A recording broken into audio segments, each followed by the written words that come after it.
Hello and welcome. It's Janice here. I want to do a little step-by-step tutorial on how to use tattoos in your resin work. So I'm going to do a coaster today and I'm going to just show you how easy it is and how awesome they come out. So I'm thinking of using that rose and I think it would fit quite well in this coaster mold. So let's start. So I've got 50 grams of resin. It's a 1-to-1 resin. I've pre-mixed it and I've let it stand for about 10 minutes. So I'm hoping that there's not too many bubbles in there. And so I'm going to do a base layer. So I want it to be crystal clear with no bubbles because remember that this is going to be your top of your coaster.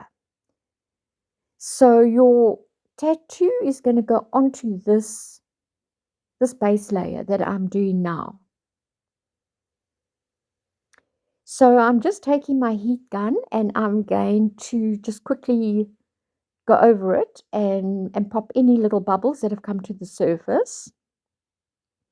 And I'm going to cover it now so I can keep it dust free and leave it until it's cured. So here it is, it's cured, it looks perfect, there's no bubbles, it's crystal clear, it looks awesome. But I've had a little bit of a change of heart. So I was just looking at some of the other tattoos that I had, and you can see there's some absolutely gorgeous ones. And I've decided I'm going to do this one just because I know somebody and that's her colors. And I've got 2 sheets of this tattoo, so I can actually do 6 coasters for her, with there being 3 flowers on here. So this is just some resin that I threw in a coaster mold a while back.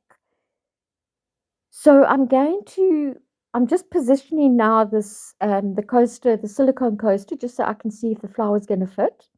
But I'm going to use this to actually just draw my outline because it's going to be the perfect size to fit into the coaster. If I use the coaster, it would be a little bit too big. I'd have to cut some off because of the rim of the coaster, but now that will be a perfect size. So here I've done it, I've cut it out, and I'm just testing to see that it fits perfectly, and it does.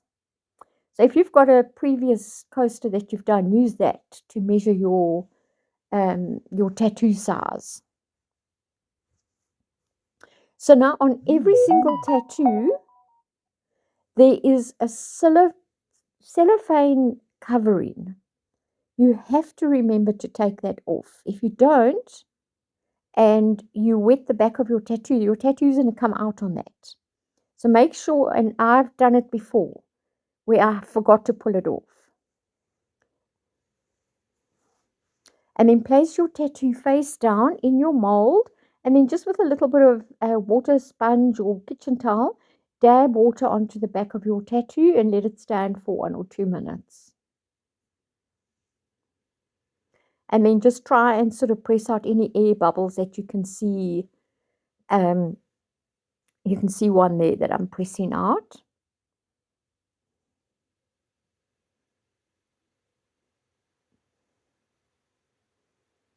And then just dab off any excess water on you want to get rid of as much moisture as you can.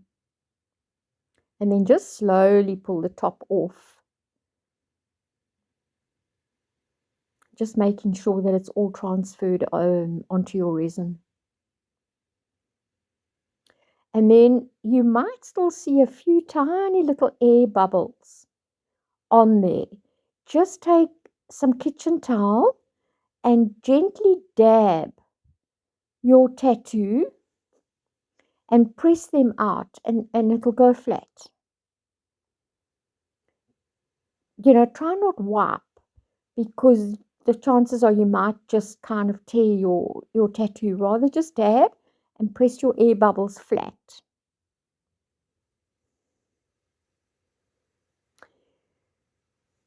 So I've taken some silver and white mica powder and I've mixed them together. I didn't want it too silver. And I've got another 50 grams of resin that I've pre-mixed, and I've added some white and silver in there. And that's going to be now the back of my coaster. And then gently just make sure that your resin has gone right up to the sides of your mold. And then once again, I just used my heat gun to go over it and to pop any bubbles that are in the resin.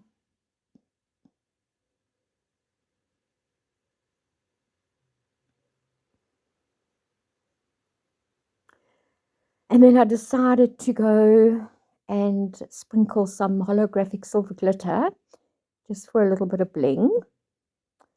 And the person that I'm going to make a few more of the floral coasters for this person, and she definitely is a bit of a bling person, so I think she will enjoy the glitter. And then once again, just cover so you can keep your item dust free. And it looks quite pretty. So what I did around the edge is I didn't want a shiny gold, so I mixed a bit of black mica powder in my gold and I put that around the edge just to tone it down a little bit. But that's the result. So I hope you've enjoyed it. If there's any comments or anything you would like to ask or know, please don't hesitate. And thank you so much for watching.